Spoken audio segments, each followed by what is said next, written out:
იტალიის ვლოგი დღე პირველი. ქუთაისიდან პირდაპირ რომში ჩავფრინდით, მართალია უკვე საღამო იყო და ყველაფერი დაკეტილი იყო, მაგრამ გოგონებმა გადავწყვიტეთ, რომ მაინც გავსულიყავით საღამოს და დაგვეთვალიერებინა. გემრიელი ვახშამიც მივირთვით და შემდეგ უკვე დავბრუნდით სასტუმროში, რადგანაც დილიდან უკვე ვაპირებდით ვატიკანში წასვლას. დილა, რა თქმა უნდა, დაიწყო ერთი ჭიქა ყავით და იტალიური ტკბილეულობებით. შემდეგ კი უკვე ავტობუსით წავედით ვატიკანში. პირველი რაც მოვინახულეთ, ეს იყო წმინდა პეტრეს ეკლესია, რომელიც სოფლიოში ერთ-ერთი ყველაზე ცნობილი და უმნიშვნელოვანესი კათოლიკური ტაძარია, აგრეთვე ვატიკანის უმთავრესი და უდიდესი ნაგებობა.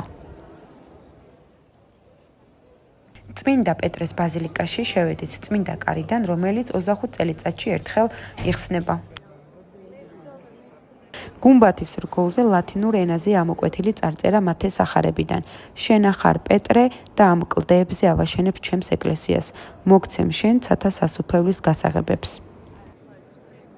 ტაძარს შიგნიდან ამშვენებს 800 სვეტი და ტუფის, მარმარილოს, თაბაშირისა და ბრინჯაოს 390 ქანდაკება.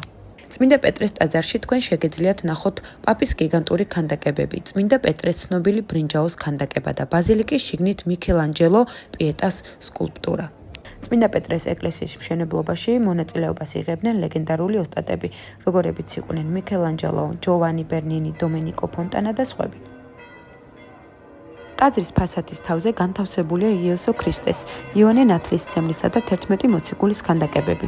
შენობის წინ კი წმინდა პეტრეს და წმინდა პავლეს ქანდაკებები. წმინდა პეტრეს ხელში ცათა სასუფეველის გასაღები უჭირავს. შემდეგ წავედით ვატიკანის მუზეუმის სანახავად, რომელსაც მეორე ნაწილში შემოგთავაზებთ.